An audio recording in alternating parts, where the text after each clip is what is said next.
Hi, everyone. Welcome to another episode of Second Act Actors. I'm your host, Dr. Janet McMordie, and I'm still a medical doctor simultaneously trying to pursue a career in acting. My guest this week is Alaine Hutton. Alaine is a basketball player turned actor.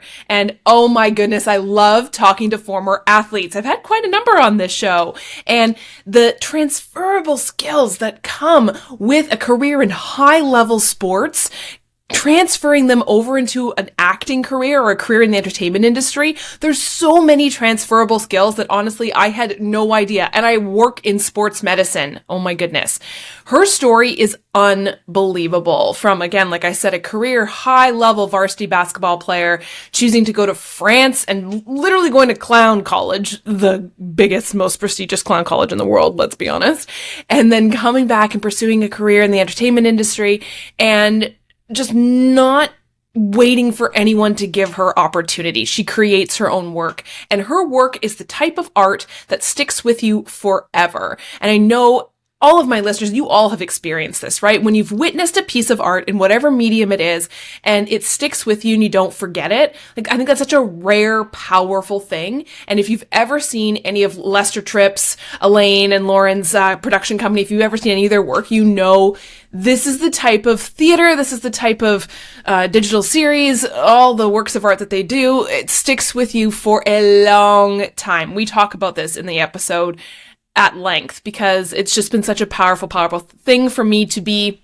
basically in Elaine's orbit. And I just love her embodied movement and thoughts on life and entertaining and theater. And now I'm just gushing, and you will hear and see the greatness that is Alaine Hutton in this episode. Please enjoy basketball player turned actor, Alaine Hutton.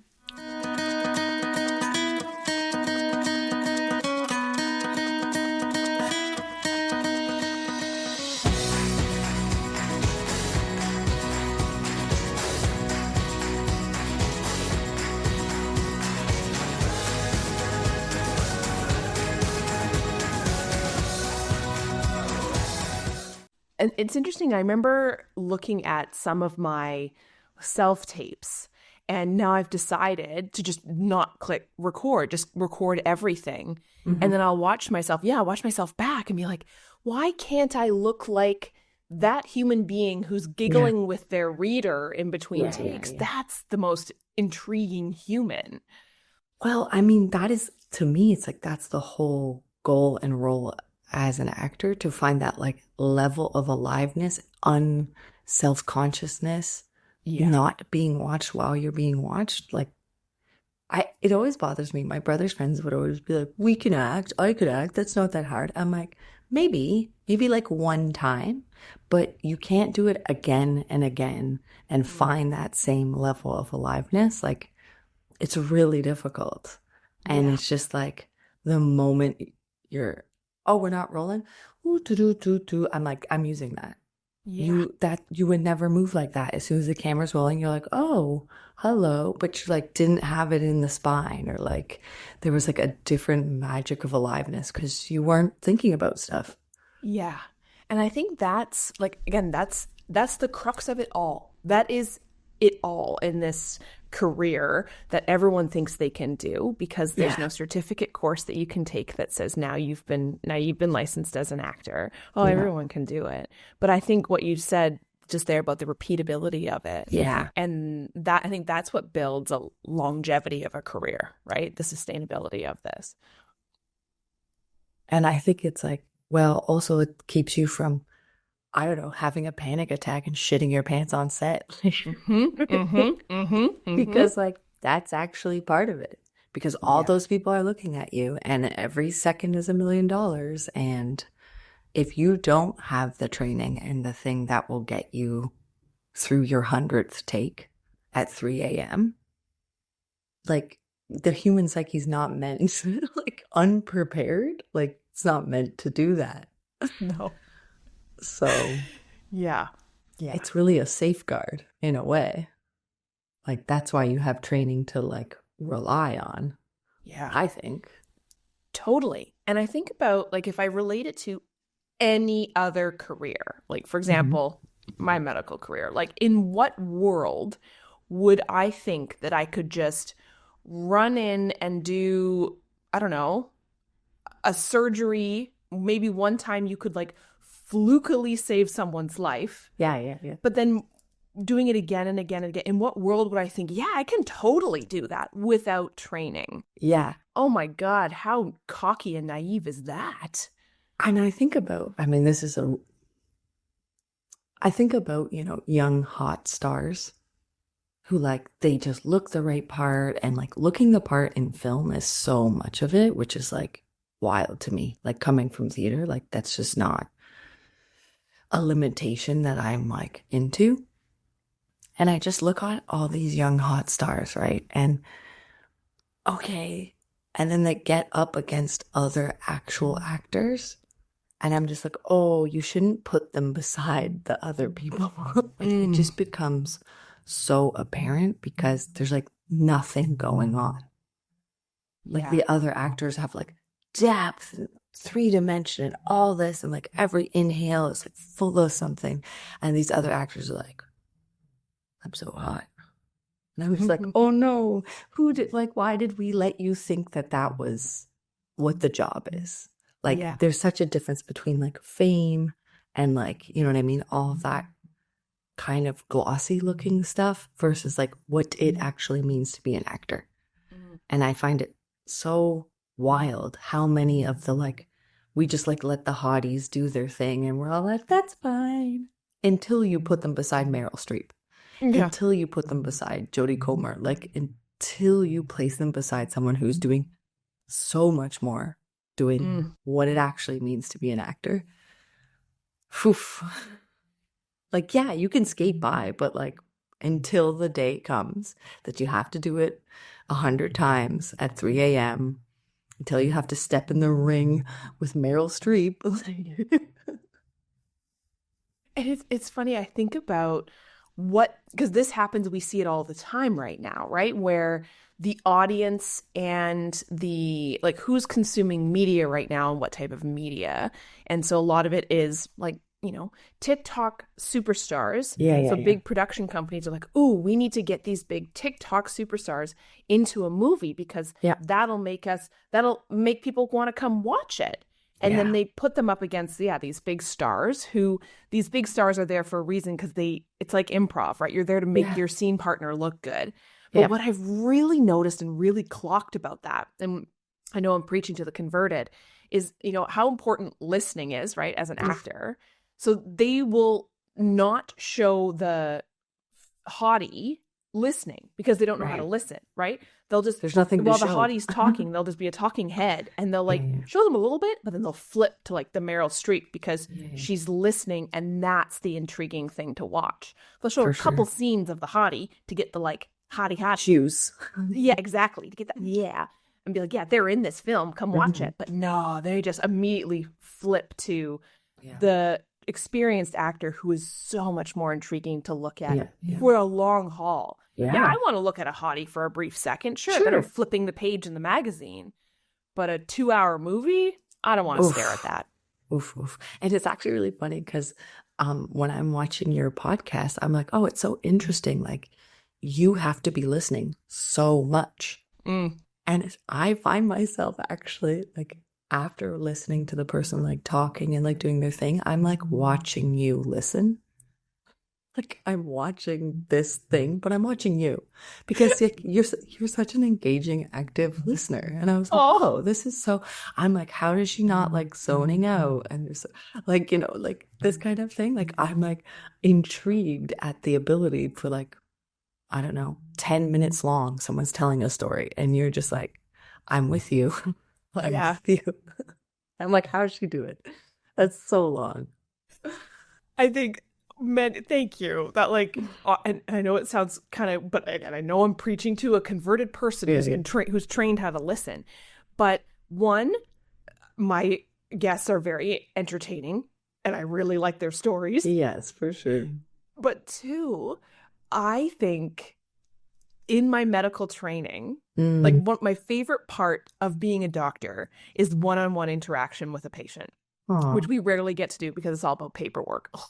But when, like, I've been trained now to like sit and first impression someone 50 times a day. Wow. And it's funny, I was just reading a fascinating study we were talking about in our clinic yesterday. The Major League Baseball is doing an interesting pilot study where the umpires, who are so used to having coaches and players like yelling and screaming at their face, they're doing a pilot study where if an angry coach is marching up to them, the umpire sets a timer on their watch and listens to that angry yelling person for 90 seconds, is not Wow. allowed to say a word in response for 90 seconds. Wow. And so if you can stand there and you just listen to the person and you just watch this anger deflate, because 90 seconds is an eternity. Oh my God. But you can get so much information from someone, and the level of respect that you get from the person yelling at you or the patient in front of you trying to tell their story in 90 seconds, scientifically is like, that's the time frame before you interrupt, before you say That's anything. amazing. And that what a skill to have, like the internal patience, or like, because in a way you're listening, but because you're not responding for 90 seconds, like if you hear this, you're like, I can't take that on because I have to wait till I hear this. Yeah. Because that's going to be 90 seconds later. And now I'm not as reactive to this. But you really have to like stay so grounded in order to get through whatever all that is. Yeah. It's fascinating. It's hard, I think, because our ego wants to be like, yeah. But it's so interesting because I think that's like deeply fundamental to all human beings want to be heard. mm-hmm. You know what I mean? And although at that moment you're not being heard, right? You have to stay quiet and you have to listen. And that's so difficult for us because we're not being heard. But I'm like, well, actually, for all of us to be heard, someone has to listen. And that's why I think like the generosity of that kind of actor, the generosity of that kind of doctor or person you're in a relationship, whatever it is, who has the ability to give you like the listening. Because I want to tell my story. I have something to say. It's like, okay, but can you also listen? Like, and I also find that it's so interesting when making work. Like, in the last show that we made, we had so many consultants. We had, oh my God, we had mentors and like esteemed people from every single department who we invited in so we could listen. And someone was like, you're getting like, they have a lot to say about your play, about where the script is and like what you're doing. And does that make sense? Like they're really, and we're like, yeah. And it's my job to listen because I invited them here to tell me what they think. And I think they're skilled and I respect them. So if they tell me it doesn't work or they don't understand or why do I use this word or blah, blah, blah, like nothing about that am I taking personally because I understand I'm the listener. But we don't often like say, oh, in this situation for these 90 seconds, I'm the listener. And in acting training and in medical training, like, that this is my turn to receive the information. I let it do its thing. Then I will get to speak. And I feel like people just in society are like, let me speak. And you're like, okay, you can, but like, can I have like 2 seconds to say something? And they're like, no. Like, it's just, we've like lost that art. And I think so much of that, again, I'm sure I'm preaching to the choir, like conversations, and 50% of conversations aren't listening, is lost in digital. Right? Yeah. Like, yeah. I'm just receiving. I don't have to actively engage like that. It doesn't ask anything of me to send a text. Like, I don't have to pay attention. Literally, we all know we're on the toilet while we're texting. They're like, whatever. Like, you know what I mean? I don't have to be present in that way. Yeah. But if you sat down in a group of ladies over tea, you'd have to figure out when who talks. And you'd have to listen. And you'd be practicing that skill like hours and hours a day. Yeah. And we're losing that for sure. God. Oh my gosh. Yeah. Holy. Oh, yeah. So tell me your story. Speaking of, how in the world did you get into this crazy business? Oh my goodness. Woof, woof, woof, woof. Um, so I started at U of T playing basketball. And I say it like that because I didn't know what I was doing at school.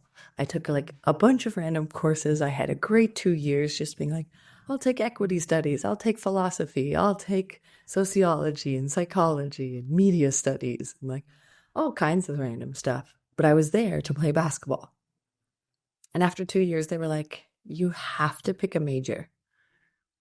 Like, you can't just be like coasting around school. I was like, really? Are you sure? Like, I'd keep this up. This is fine with me. They're like, no, no, you have to declare something. And I was like, well, I don't like all these courses I've taken. Like, I can't imagine doing them forever. They're like, okay, so what are you interested in? And I was like, I'm interested in films and I'm interested in like acting. They're like, okay, did you act in high school? And I was like, oh, no, no, no. I was too busy playing basketball. They're like, okay, so you've never been in a play and like you didn't really take drama. I was like, no. They're like, you can't just decide to be an actor like today. And I was like, sure I can. Just like point me in the direction of like the program and like enroll me into like the intro courses for cinema and theater, and like I'll figure it out. Not to worry. And then I did. And eventually like my like sports career, I just remember being like, can I quit now? We're like, wait, you didn't know you could quit? I was like, no, I'm good on this piece. Like, gonna go to the theater place now and like spend all my time there. They're like, okay, I guess, you put in 4 years on the court, like you won a bunch of awards, like go live your dreams, kiddo. Oh man. So I didn't start until I was like much later in life, like figuring it out like as an adult, and I remember like I'm so grateful for all my like sports heritage, I truly call it, because both my parents are athletes. Because it taught me, I was like, oh, sports to arts, like you rehearse, you practice, you put it on, you review, you go again, you train, you go, you critique. Like it's like that forever. Like you're not like, oh, I play basketball now, I'm done. It's like, well, do you have this move? Like, how's your leg strength? How's your jumping? Like, you're always, always getting better. And I was like, that's the same thing as being an artist. Like, you never make it. It's never like, oh, I got the certificate. I'm the thing now. Done. It's like, no, there's like 1,000 skills you can have. And you have to kind of keep them all going all the time. And I was like, oh, I know that life. I know what that looks like. I could do this. And I was talking to a friend of mine recently about when they went to school, people were like, you're an actor and you need to be, you have to go out there and like get yourself chosen, get yourself selected, right? Actor goes around, they say, hey, pick me. And I was like, oh, that's so interesting. Everybody at our school said, you're never going to get chosen. Okay. No one's ever going to pick you. So you better make your own work. Huh. And we were like, oh. And it like, it's so interesting, the psychology, like it totally changed the trajectory of my like arts life, because our teachers told us over and over again, you're not really trained from this program. You'll have to get more training. Like you'll have to make your own work if you want to be seen. So I never had expectations that like I'd be able to just like show up and be like, hey, me? Which I don't know, good or bad, but I was like, cool. So like, if I want to do something, I'll do it. I have to do it. So I love it. I love it because everything it's funny. It's like the exact opposite of what you hear, what I have heard from so many people in this industry, right? Where, you know, usually people start out in their teens and early 20s, and like, yeah, you were doing like taking all the fun classes, like Follow Your Dreams Kid, like that's usually the time. But for you, it was like, no, you're gonna do your like basketball, and then now you get to follow your dreams kid. It's so interesting. It's actually really funny because I feel like, sometimes people like they live a different life, like especially through this podcast, like they're a lawyer for till they're 60 and then they're like, I'm going to be an actor. And I weirdly felt like I did that from playing sports. Like I liked moving my body. I liked rhythm. I liked bodies in space. I really liked the performance aspect of basketball. Like people cheered and I won awards. Like this was my Coliseum. Like, and I know for anyone who knows anything about basketball, I was really good at taking charges, but because it had the most theatrical flair to it. But I felt like, well, I had already did it. I had already did something for someone else. I had already sacrificed what I wanted to do for 25 years. So by the time I was like, oh no, I figured out what I wanted to do, I'm not willing to sacrifice anymore because I missed every party. I didn't take drama class. I didn't have weekends or whatever it is. Like I already sacrificed so much to play the sport that like, I enjoyed aspects of it, but it wasn't like everything I wanted to do. It didn't fulfill me in that way. So I always kind of felt like I'm doing this like for my parents or like for some other reason that wasn't like because I want to do it. That's so interesting because the other athletes I've spoken to who's changed careers into acting, so much of their athlete identity when they retired, which you retire from professional high-level sport before your peers have even begun any career. So you're like, I'm retired and I'm 25.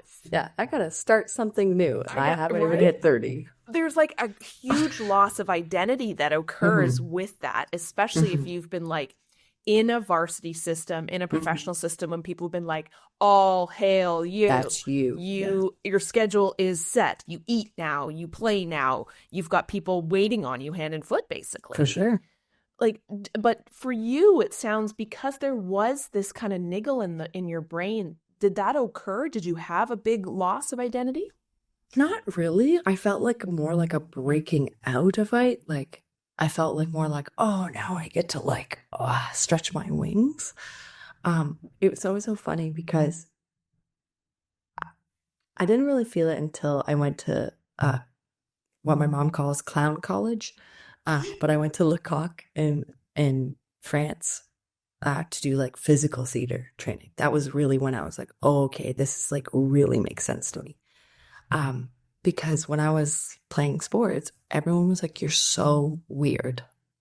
Like, why are you so, like, I would just be I was like, we're playing. Like, we're literally playing. Do you not understand? Like, I'm not taking this too seriously. Like, it's fun. I get to move around all day. I'd be making jokes. I'd always be trying to make my teammates laugh. Like, and the girls that were like super serious, like hated me, I'm sure. And like, I'd always just find like the two other funny girls on the team and I'd just like have a laugh riot because I don't know, that's just like what I wanted to do. Like we were there playing. I had all this energy. And then when I would go to the drama department, they'd be like, you're like so intense. You're like, it's just like, you're so, like, oh, like I played men all through university. Like I had way more testosterone and like swagger than like anybody else. Like they were just like a little bit afraid of me. Like they were like, oh, it's too much. It's a bit much, Alaine. And I was like, oh, this is like really hard. Like I'm not sort of like tough enough to be in sports and I'm not like cool enough or like soft enough to. And then I went to like this super intense physical theater where like everyone was like competing every week to like da da da da da. And I was like, oh shit, okay, this is it. Like this is where I can take all of those parts of me and like put together a piece of using all of me, using like everything I have to make a piece of theater, even though it was like 2 minutes every week. It didn't matter. And like everybody was like super physical and like intense in that way. And I just remember, the French, they're not very nice. No, they're so mean. They're so mean, right? And first of all, my French wasn't like that good. Like it was passable. There were definitely people who had like had a much harder time than I did. But also when they like made fun of you and they would like tear a strip off like your work, I'd just be like, because like what exactly? I'd get my friends to translate what they said. And when my friend from Scotland, who's like the dearest person ever, would be like, oh, they said it wasn't very good. And the timing of this wasn't great. Like he's translating it in a nice way. So like I don't hear the like insane negative, like shameful. I don't hear this. I can feel it because I can see her telling us that, but it's not impacting me in the same way. And I'm like, also, these people are not as mean as like sports people. Like they're just not. Like bring it on, Frenchies. Like you're not gonna touch the thing. Like did you throw a chair?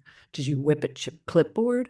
Like did I have to sit in a change room with a towel over my head because we lost a game for 2 hours? No, you're like upset for like 30 seconds in French. It's fine. It's really not a big deal. But like that was the only time when I felt like, oh, okay, like this is more like a true identity versus like, oh, I saw like because my parents and my brother were like, they were athletes and they loved it.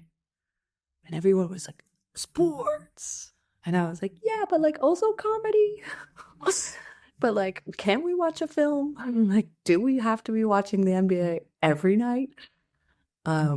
Like some part of me, like, oh, like you said, like I always sort of knew that I didn't know what or I didn't know how.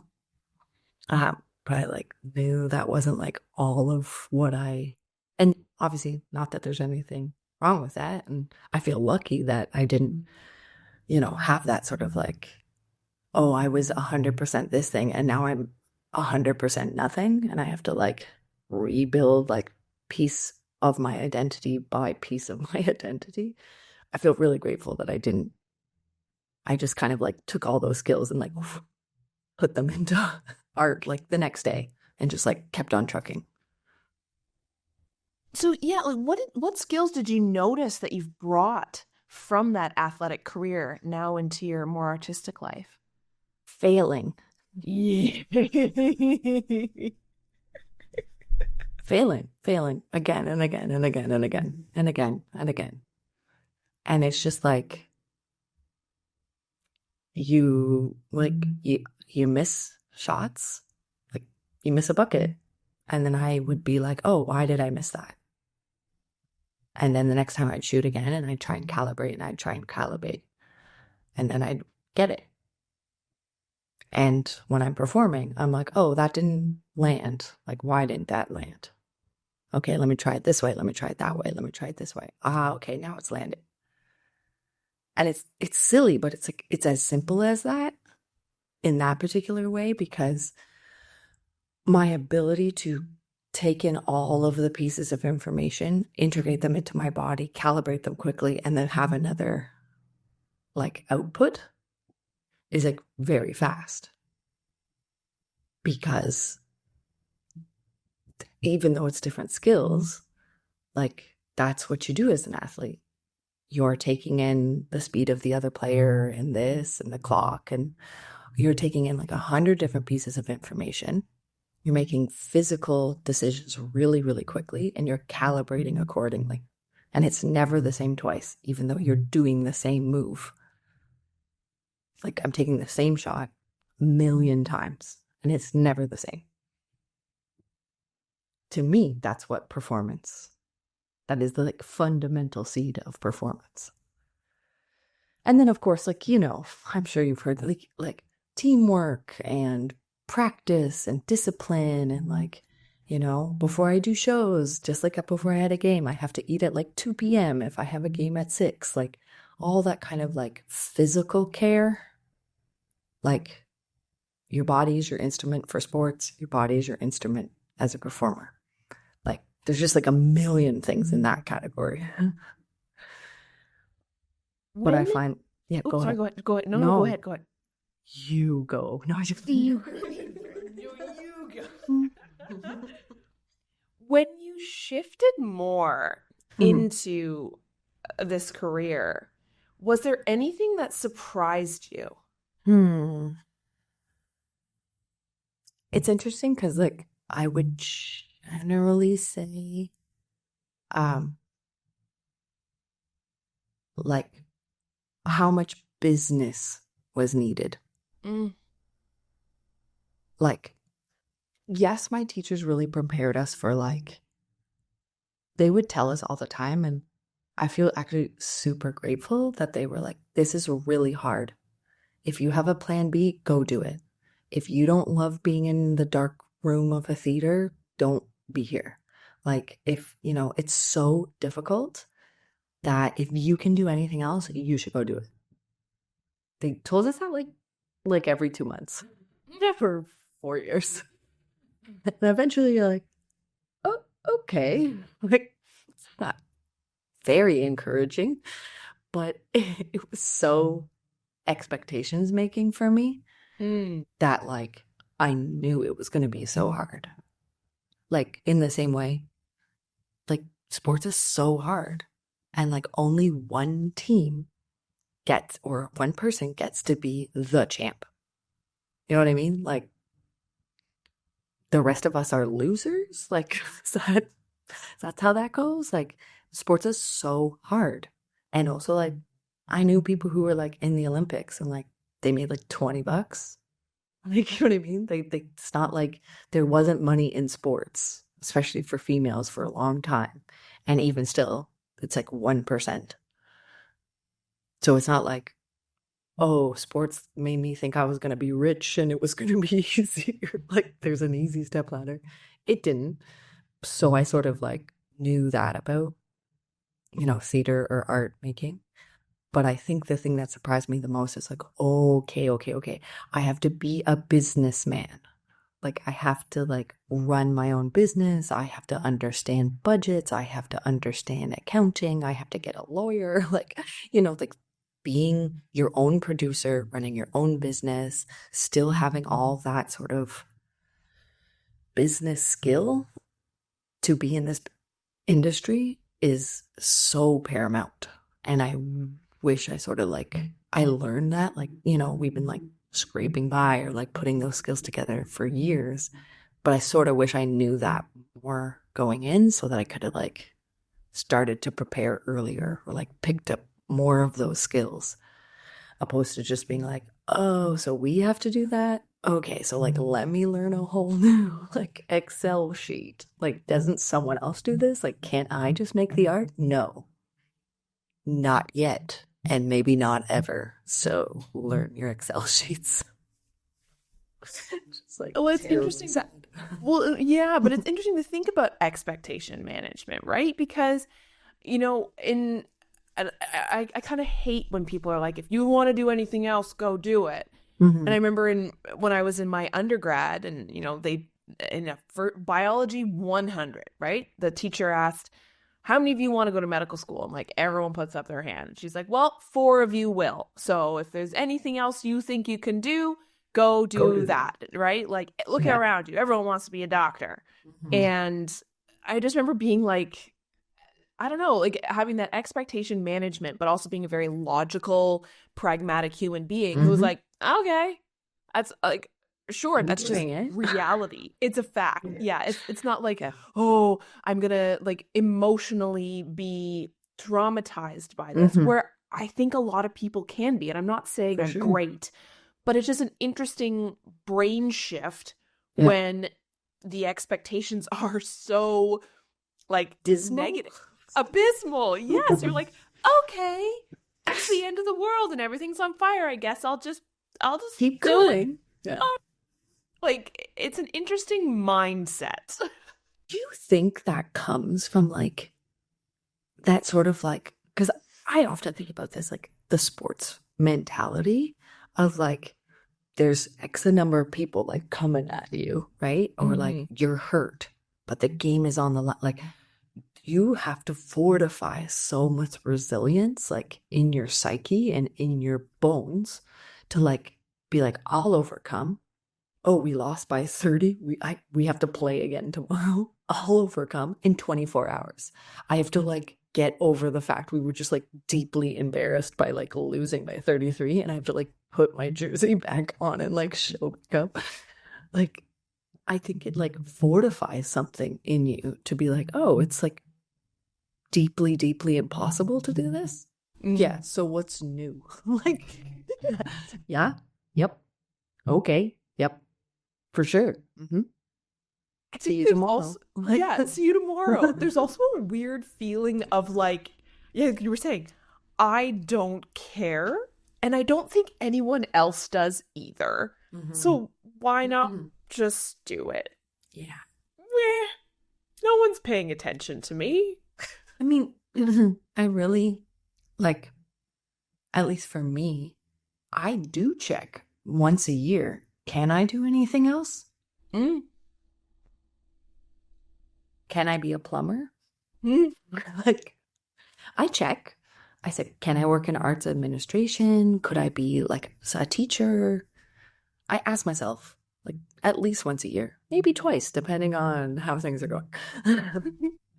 And it just so happens, like, my soul, my muscles, my bones, everything in me is like, nah, like, this is what you have to give. So, like, hard or not hard, like, if this was a good year or not, like, well, I don't have like, I'm just like, oh, it's hard, so I'll go over here. Well, there's nowhere over here for me to go. And it's not that I don't look.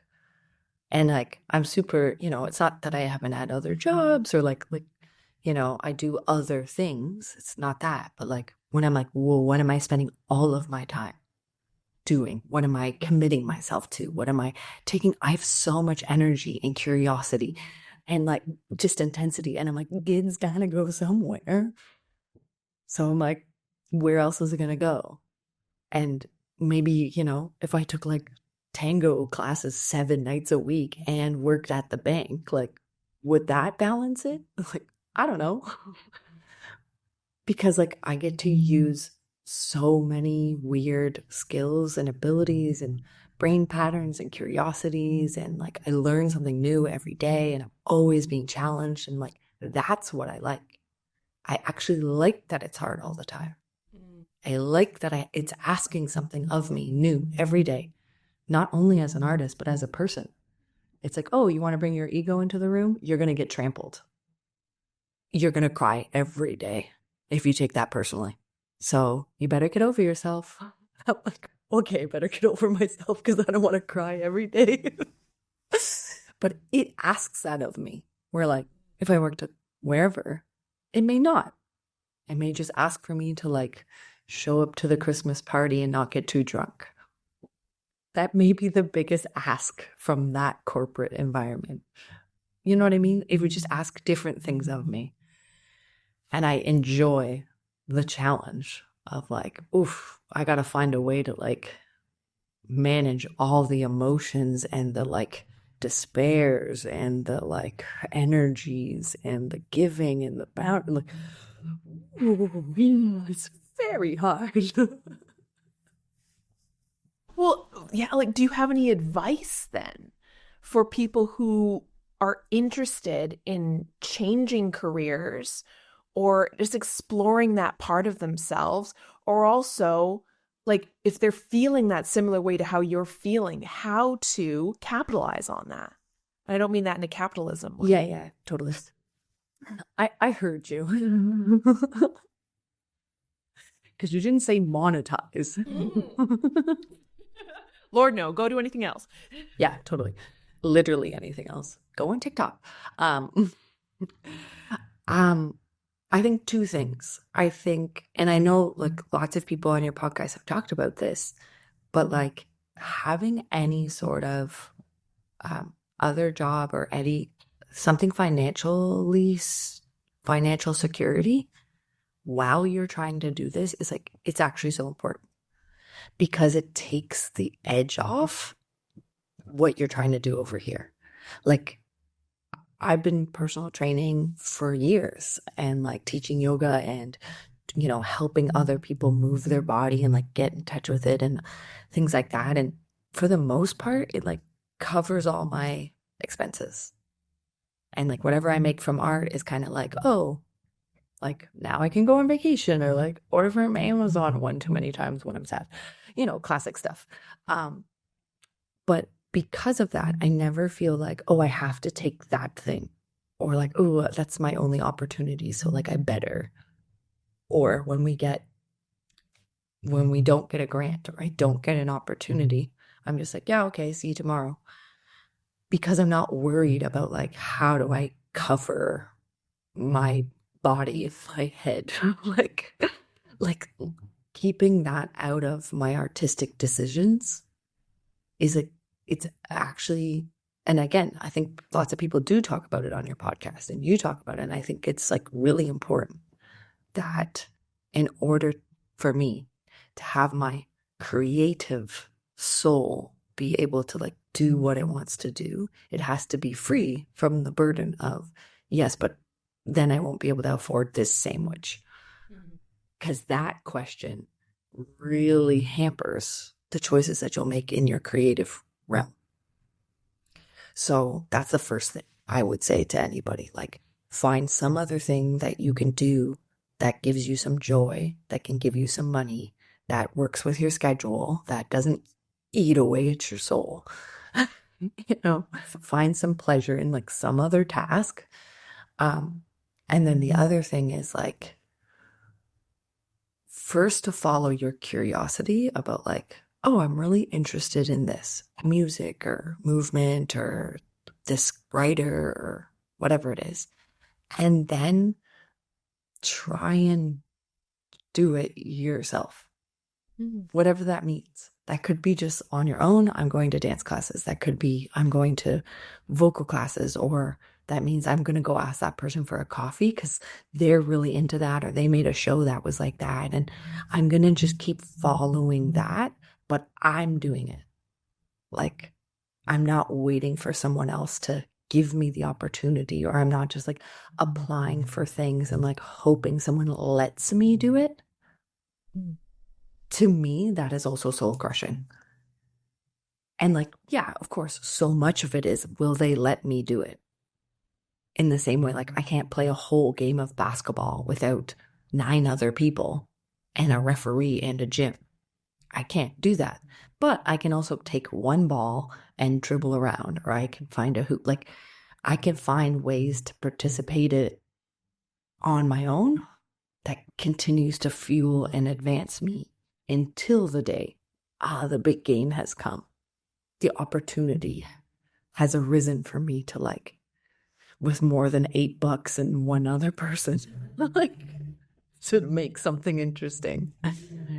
I don't want to wait the whole time to be given permission to express myself, to be creative.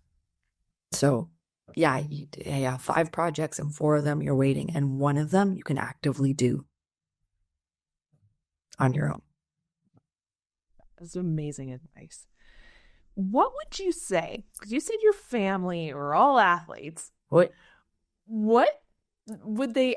How would they describe what you do for a living? Well, I'm really lucky because my mom and my brother are like my biggest fans. Truly my biggest fans. And they were when I played sports. And then as soon as I turned over to arts, they were like, how was play practice? And I was like, not what it's called. They're like, it is to me.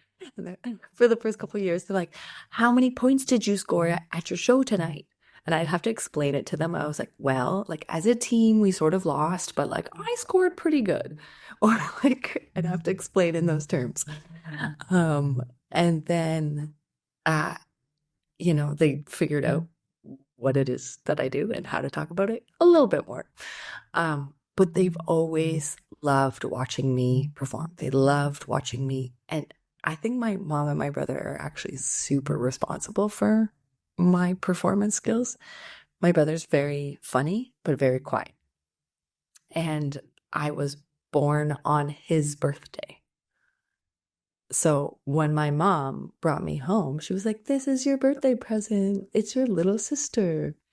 And my mom would always be like, "Look at how funny she is." And then they'd both be looking at me and I would just like try and make them laugh. Like from like, my mom tells me like from a baby. Like as a baby, I'd be like trying to make my brother laugh or trying to make my mom laugh. And they would just like, the two of them were just like so sweet and so supportive and would just like watch me. And I'd play basketball with my brother, but I'd mostly be there to make him laugh. And so they just see what I'm doing and they're just like, amazing. Yes, of course. Like there's no question for my mom and my brother about like what I'm doing or why I'm doing it or that I'm skilled enough to do it or anything like that. Like not even a question. It's real. I feel super grateful for that. But I'm also like, you guys trained me to do this. So like, my actual favorite, I made a show called Mr. Truth, and it was a theater piece where like I had like 13 quick changes and we had no money. And so I went to like my old school and I was like, "Hey, can I go into your costume department?" Like, and they're like, "Yeah, okay." So I like pulled some pieces there. I went to my mom's closet. I went to my brother's closet. I was like, "Do you wear these pants?" He was like, "No, Mom bought them for me for Christmas. Like, take them. I've never worn them." Like, go. I'd be like, "What about this jacket? What about this shirt?" And he was like, "Take it." Like, I'm not wearing any of that. And I costumed all of these characters. And we won a Dora Award. And when we won, my brother was like, "We won." So, like, they've always been like this, the two of them, biggest fans. Like, I put my brother in my first digital series. Like, he's in Content Farm for like 2 seconds at the very end. But I was like, if I'm doing this, like, you have to be in it. Oh, So that's so cool. I'm sure from a like, my taxes or like, they're like, "How do you do this?" I'm sure they don't know, but like, they're all for it. I love it. I love Yeah. it. Do you have any favorite moments from your times on stage, on set, even in class? Any memorable times? Yeah. I have played two, they compete in my mind for my two favorite characters I ever played.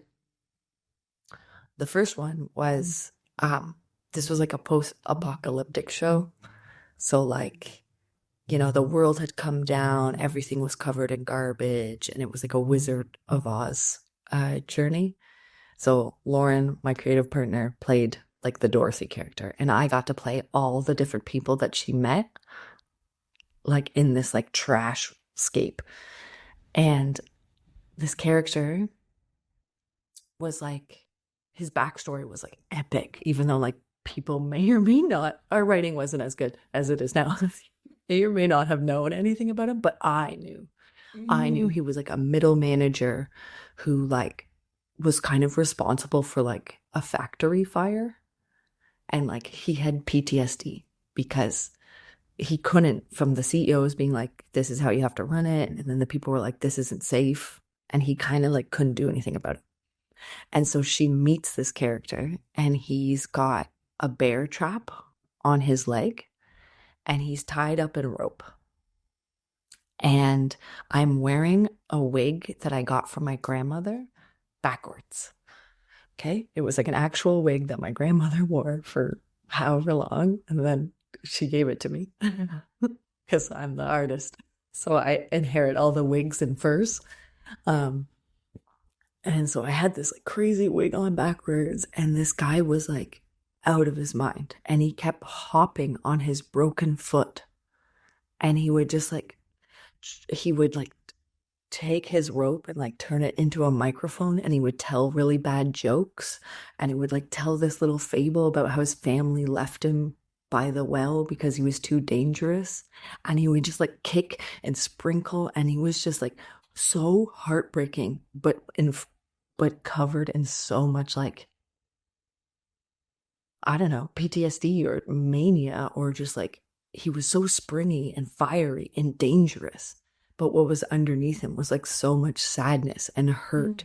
And he would use comedy as like his little trying to make it.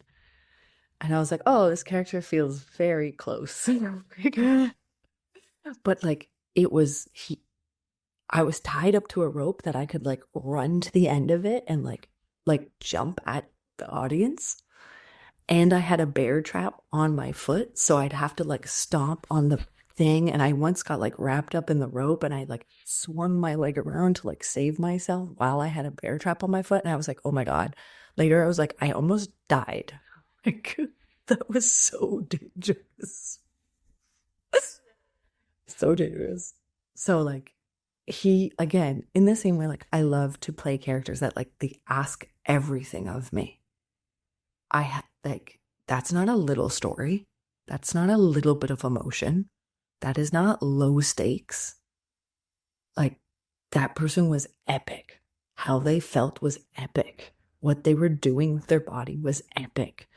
And I got to use all of me to do that. Like, I was like, oh, this is the sweet spot. And then years later, we did the show, Mr. Truth. And I got to play a stand-up comedian who had so much anxiety and couldn't share what he had to share and didn't know what to say. So he comes out, and you know how stand-up comedians are like, oh, come on, everybody, like, yeah, and we'll like run through the audience. I do that for like too long. Like, I keep trying to get the people hype. I have nothing to say yet. I have no jokes. Hey, everybody, I'd like run through, like, hey, who's ready to laugh? Yeah. And I just like keep going until people were like, look, what's happening? And then I would finally go and I'd like, okay. And I had like 3 phrases that I could say, like, who's ready to laugh? Like, you know, who's here to have fun? Like, how's everyone doing? Like, those were the 3 things I could say. And I had to do it for like 2.5 minutes where I couldn't start my joke yet. And I'd have to just keep asking them that and keep trying to get them and be failing. So like, I'd just be getting smaller and like and then I'd be like, how's everyone doing? And just sit in the silence and the pain of like this monstrosity of a failure. And then I would give up and I would like go run through the audience again and try and get, and they were just like they were so over it. And then I would finally like tell my jokes that were like just deeply personal revelations about like erotic failure. And then the character just kind of like disappeared. And I was like, again, it's so potent. That character, like the anxiety, the fear, the like putting yourself out there to be seen and yet like really not wanting to be seen, like speaking your desires and knowing they're not going to get fulfilled. Like, that feels epic to me. That feels like what in many, many ways we feel every single day when we're like, hey, do you want to go for a coffee sometime? Like, it's that pain of asking someone out on a date times 1,000,000. And then repeating it night after night after night. Failure. That's what I'm saying. Sports taught me failure. Like, and then I just put it on stage. And well, it's interesting to think about that because I always think about my improv training, and that is what taught me about failure, to be honest. Because like medical school is all about, you know, like success, you're like the best. Oh, yeah, well, that's the thing, right? Like, you're the best of the best. We're told you're the cream of the cream. You're not just the cream of the crop. You're the cream of the cream, right? And everything, like, you are just so good. But then it's interesting because the critique is very similar to what you were experiencing in France. Like, nobody can critique me in my artistry because, like, I've been through medical residency where nobody's going to be as mean to me as, like, my preceptors in surgical residency. Right? Like, bring it on. But I think, like, I was not taught about failure until I got thrust on an improv stage and was Yeah. like, you're allowed to fail. And in fact, the audience actually kind of likes to watch you fail. Yeah, for sure. To a point. It's interesting. Humans are so interesting that they like to watch that. Well, that is actually like what my theater company is founded on. It is founded on that place of like, we get a sick pleasure from laughing at other people fail. Because A, it's not us. And B, we recognize it. And C, it's so hard to deal with and talk about. And yet it happens all day, every day, in small and big ways. And so all of our shows like put you right in the crux of like, this is the thing you don't want to fail at the most. And yet you're doing it. So the characters are always smushed in that. And you as the audience got to be like, oh, that person has like great hope. And they like really want that thing bad. And they're not going to make it. And then you sort of like laugh, but you also like feel bad. And all of our shows teeter on that point where like, is that funny? Like some people, they're like, I think that's really funny. And other people's like, that's heartbreaking. And I just remember like, oh, we know, okay, we're doing it. Because in one moment of the show, 2 people were like, that was the saddest moment ever. And another person was like, that was hilarious. I like laughed out loud. And I'm like, okay, great. Now we're hitting like that human condition about failure. Because it's both. It's both and it's every day. Yeah. I would love to talk to you mainly about the show, even though I'm like, it just finished. Yeah, sorry, audience. You can't see it if you missed it. And sorry to everyone else, because we tried to do this before the show. And I smashed my computer 2 seconds into our meeting and had to take a personal day. So it was like the most heartbreaking thing. And I've had that computer for like 13 years. He was like my baby, you know? No. Anyways, we're here now. It's okay. We're here now. Well, and I think like the show that you did will never leave me. And I think I think that's like all of your work is so like you think about it for days, weeks, months on end. And everyone I've spoken to who's seen your work and saw the show was like, I can't wait. My friend, like Marcella, who you know, she and I went on different days. And she's like, I cannot wait. She saw it before me. She's like, I cannot wait for you to see this show because I need to talk to you about it. Because I need to talk to someone about it because it's just not left my brain. Yeah. Because I think it's so deep-seated in that humanness. Yes. Yeah. Yeah. And I would love to know more about just like, if we can just focus on Honey, I'm Home, because it's just like so far in my brain. Like your creative process making that. And as an aside, one of your reviewers said this is the most unhinged thing they've ever seen, which is, I think, the ultimate compliment because it was, but I didn't want it to be over. Like everything about it, I was like, this is the most brilliant thing I've ever, like, what am I remember saying to Wayne after the show being like, what did I just watch in the best way? So like, what in the world did we watch and how the hell did you make it? Well, I think, again, because we really spend a lot of time being like, what is paining us? Like, what is hurting us? What are we failing at? What is aggravating us? What is the crunch point in our lives or in society right now?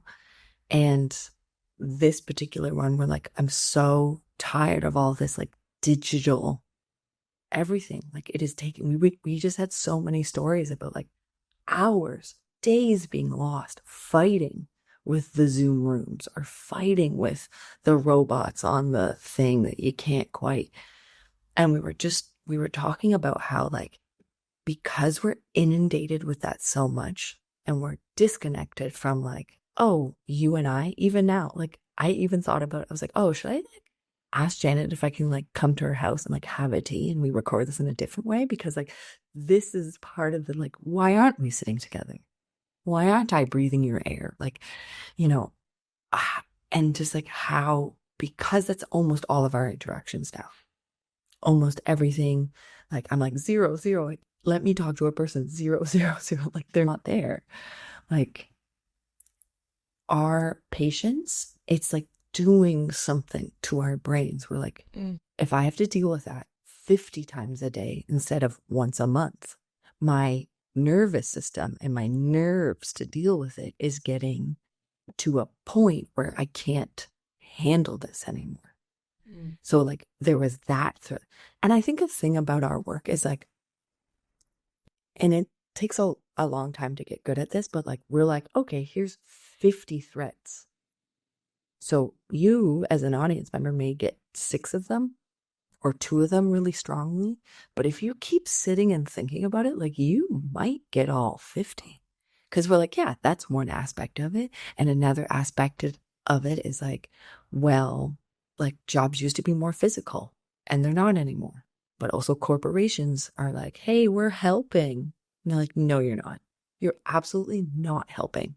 And like nothing about our world is like human or physical centric. And we're like, how do we sort of put all of these weaves together about like what the experience in your body, in your voice, in your viscera is like to be alive right now? Like how deadening, how frustrating does it feel in all these ways? And then we would just kind of like layer it. And then we had done like sort of just that kernel of the idea at Rhubarb last year. And that's what Mel had saw it. And she was like, oh my God, there's something there. Like, let's keep this going.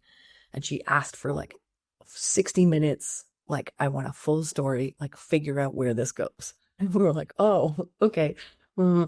Okay, where does it go? And we kept asking ourselves, we're like, well, once this stuff happens, like once you hit the pinnacle of this, like where does the body want to go? Where does like you want your brain to be silent? We think the brain is like, oh, it decides everything. It is the knowledge. Well, no, your body has knowledge. We just don't listen to it. And we're so inundated with like annoying things that you're not in the forest going like, oh, I understand my shoulders are tight. I understand like I need to breathe in a different way. Like I can spend time just being like, oh, what's going on in here? Because I have time, because there is quiet. And it's like, there's, you know, the wellness community, like we're paying thousands of dollars to go sit silently. We're paying for like quiet away from technology, all that kind of stuff. And so we're just like, if this gets to that, like, what does the body want? And what release do we want to give to an audience to be like, we made you suffer through your life times 1,000. So like, maybe we can just sit in a different way, and maybe we can like imagine a space. Maybe we can give a little bit of like a balm. Like it's not an answer. It's not a solution. It's a reminder of like what we as human beings need. As so one of my favorite things about the show, and this is what obviously it's brilliant to watch, but I always like going to shows by myself because I get a lot more, I kind of like witness the audience a little bit more. Yeah. And so what I found really interesting were like kind of feeling the audience reactions around me. And your show in particular, I really felt that. And I think because not only was the theater, it's quite small, everyone's quite close to each other. It was sold out. I also had, I think like your movement director was really close by. It was the final show. There were a lot of people who I think had seen it a couple times. There were people behind me who were just like very vocal and like responding to what they were seeing on stage. It was awesome. And I think that to me just amplified everything so much more what I was seeing because of the humanity that was in the audience. For sure. And it was so cool. I think that's again like you know, on any given day, like some days I'm like, it's filled with our friends. So like, yeah, that happens. But like there was nights where I'm like, oh, like I ran out to the lobby to be like, who was here? And I was like, no one was here. I was like, oh, okay. And I was like, they laughed like that. Like, so strangers were laughing. Oh, that's cool. But what I love, and we've always loved about making our work, is that like, it's funny hearing people laugh at parts you don't laugh at. And it's funny, like we got a couple like, oh no, like we heard like audible, you know, like reactions in shows that were like, that's so funny, that they were so invested that like when the spooky thing happened, they like literally were like, no. Like, but I think the way that we set up our show, because with there's like that little bit of bouffon, there's that little bit of like play, allows the people, like, they don't have to be like, theater. Yes. Like, you can, like, you're invited to laugh, but you're not prescribed to laugh. And you're invited to feel, but you're not being made to feel. Like, you're gonna have your own experience, and like you said, like feeling other people's experiences that aren't the same as yours is like, makes you look at things differently. I mean, which is part of the reason why theater audiences, like going to live theater, if you can cultivate that feeling, is like, that's the best, because your laughter, your breathing pattern, your response is more information for me, which you don't get from watching something at home. Even watching films together, like people laugh or they cry or like everyone claps at the end, like you're having a communal like experience. It's like gives me like a hair stands on end. I just love it. Is there anything you are looking forward to coming up? Thank goodness.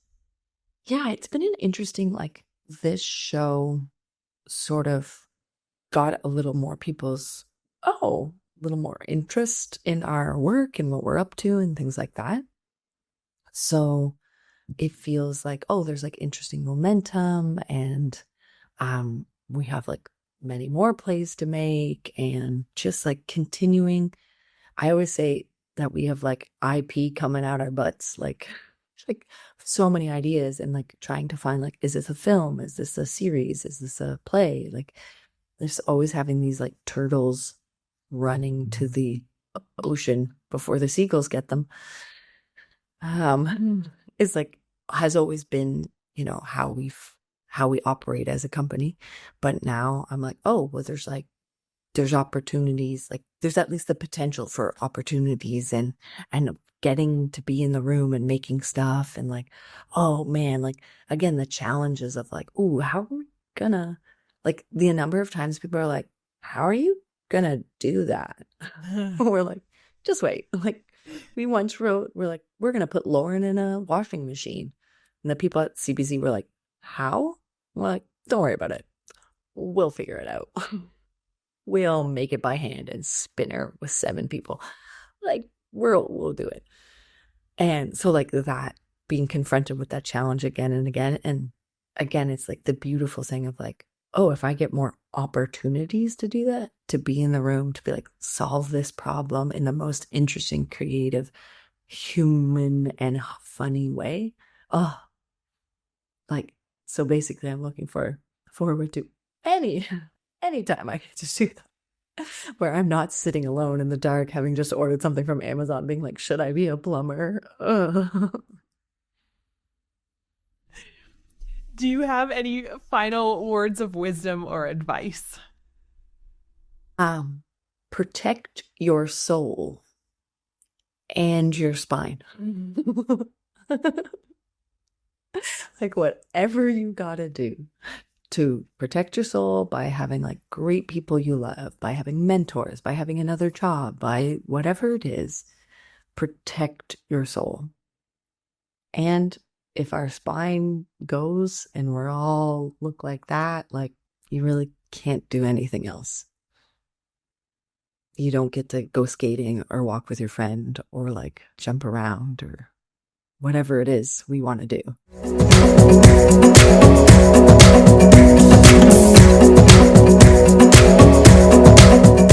Thank Thank you all for tuning in, and thank you, Alaine, for being my guest this week. I am so happy. Our mutual friend introduced us, and I've got to witness your artistry. I can't wait to see what you have in store for us. Like I said in this episode, after I saw her play that they came out with just recently, I said to so many people in the lobby afterwards, like, what the hell did I just witness? I didn't want it to be over. And when you're in the show and you can feel a show coming to an end, you're like, ugh, no, I didn't want it to be over. And that to me is just, oh, that is a powerful piece of art. And I am rambling. Alaine, you do this to me because you're just so great. I am just so excited to see what is in store for you, for Lauren, for Lester Trips, and everything that's happening in your orbit. You are so cool. And that's exactly what I said to her when I clicked stop. It's like, you are just so cool. And I hope you all will tune in next week for another episode of Second Act Actors. You all are cool too. Bye.